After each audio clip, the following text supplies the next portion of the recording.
So we left it with a bit of a cliffhanger there. The party was scrying on Skippy to find out where he was and found out that he is in some jungle ruins with Lucius the Lich. All right. So he basically just drops me here. Yes. You were snatched from the rooftop of your new metal fortress and flown in the claws of the great skeletal dragon and unceremoniously dumped into the middle of this building, surrounded by many undead.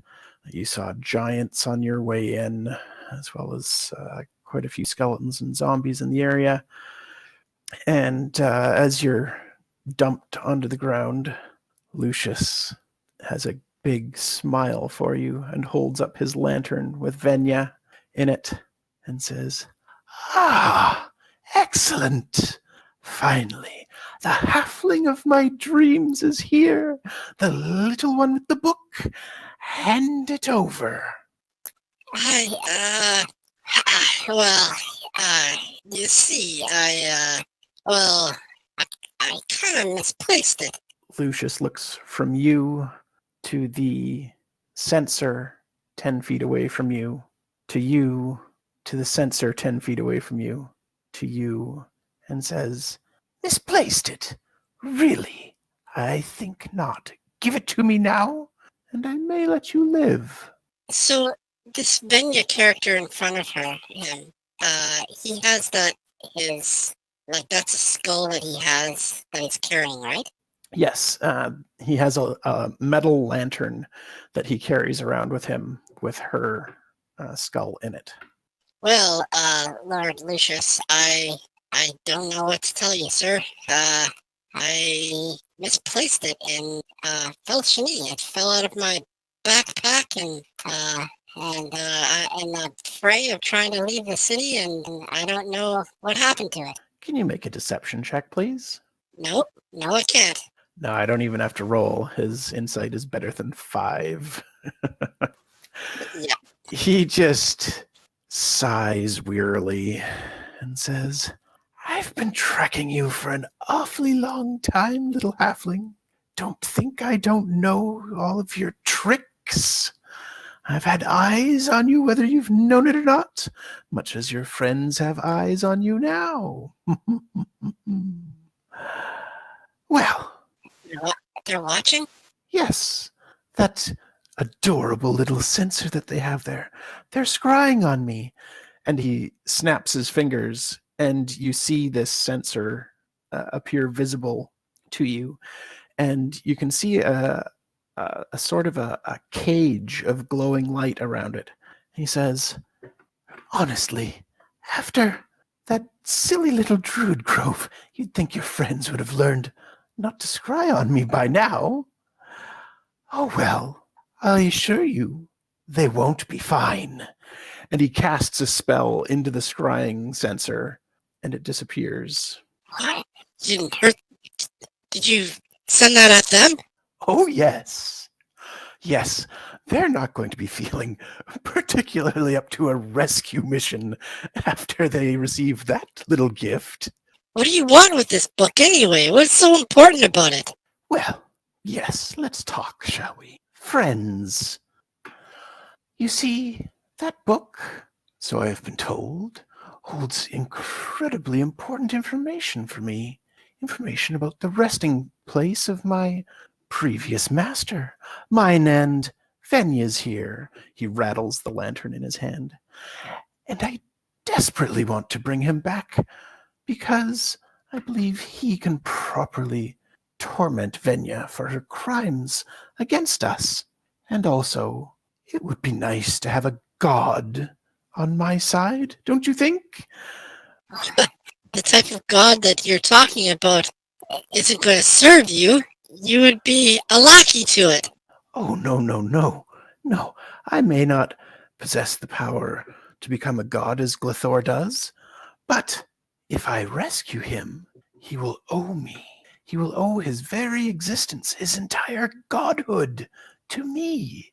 Imagine my power on this world, as he explores the cosmos as a god free from the shackles of these mortal forms. But first, I need to know where he is. And unfortunately, all of the records that I thought I would find no longer exist. Apparently, a few thousand years is too long for the memories of most mortals. But that book has been around for a very, very long time. And I do need to read it. So, this is your final chance, friendly little halfling. If you have that book, hand it over now, and you might just walk away from all of this unscathed. Even if I had the book, I wouldn't hand it to you, really. Well, that's a pity. There are ways, you know. I could just snuff the life out of you and speak to your dead body. Wouldn't that be fun? Yes, I think that's what I'll do. And he moves to cast a spell, but then stops suddenly and looks at Venya curiously. And you can see the skull kind of rattling around, the mouth opening and closing, but no sound is coming from the skull. And he says, "Oh, Venya, so distasteful." Uh, why do you keep her locked up? What did she do to you? "Oh, she attacked me. Once Glithor was out of the picture, she thought she would just destroy Lucius, wipe me out, and make this utopia of sentient undead beings who could live or mock live. The dead should only be undead to serve the powerful, not to live out some fantasy life like they had lived before. It's a mockery, disgusting. Venya was weak and soft. She will pay for her crimes." You have already mostly conquered the lands in the south. What happens when you've exterminated all the living? "Well, then this world will become a barren wonderland where I can grow my magical powers, research new things, and perhaps even become a god, not unlike Glithor will." He'd never let you challenge his place in the heavens. "Well, there are more domains than simply the death domain which he seeks to rule. I'm sure he could find a place for me at his side. We could rule the heavens together, challenging the other gods, bringing in a new age of undeath across the universe. A mockery. It's just a shadow. But a peaceful You'll shadow. never be as great as the life force. But it'll be fake. It won't be real. You sound like Venya here. It tires me. But Venya has plans for you. I think it is beneath me to do as she requests, so I'll leave you to her. What do you mean plans? I hear the transformation from life to death is most painful, and coming back to unlife as a sentient thing, remembering what it was to live, is excruciating. And, well, it's been a long time since Venya's had this opportunity, so she might be a little bit rusty. Perhaps things won't go quite according to her plan. But his eyes are getting wide and panicked. He goes, "What do you mean? What are you talking about? I don't understand." He throws Venya's lantern at you. Okay.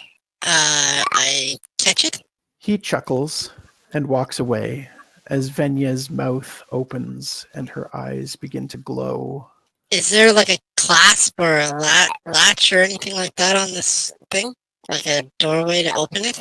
There is. Is it locked? It doesn't appear to be. If you want to try to open it, you can give me a dexterity saving throw. God damn it. No, you see the glow in her eyes subside slightly as your hand moves towards the lock, and you manage to unlock it. I swing the door open and shake the skull out. It doesn't so much shake out as float out, and then she lets forth a terrible howl. Oh no.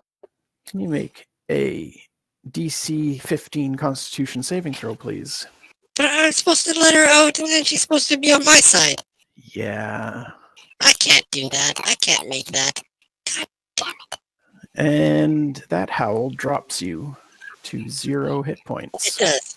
This is going to be shorter than I thought. Lucius for the win. Don't forget Gertie. The dragon isn't affected by this. Oh, okay.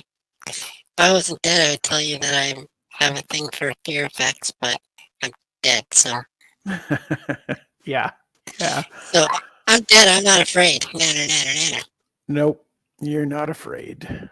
So as you're falling and starting to fade to black, you're vaguely aware of Venya's skull floating down towards you.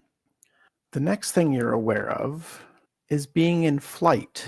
Your eyes open, you're at 1 hit point, and you're high in the air in the talons of the skeletal dragon, and Venya is with you. The skull? Yes. Or a reconstitution of Venya? No, it's still the skull. It's like floating along. Okay. Where am I? Where are you taking me?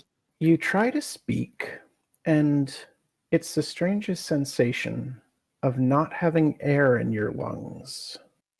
I try to take as deep a breath as I can, grasping for it.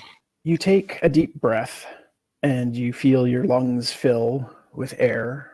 But it's a struggle and work to drag the air into your lungs. I look at the skull and I say, "What did you do to me?" You can see her mouth move, and at the same time you hear a feminine voice in your mind, and she says, "It was necessary to have you in this form so you could hear me and understand exactly what was going on." I'll drag another breath into my lungs and push it out laboriously with a, "Understand what?" "I thank you for freeing me from Lucius. My mind still fragmented, hard to concentrate. I've been gathering my strength for just such an occasion, but I feel myself slipping. I'm bringing you back to your friends.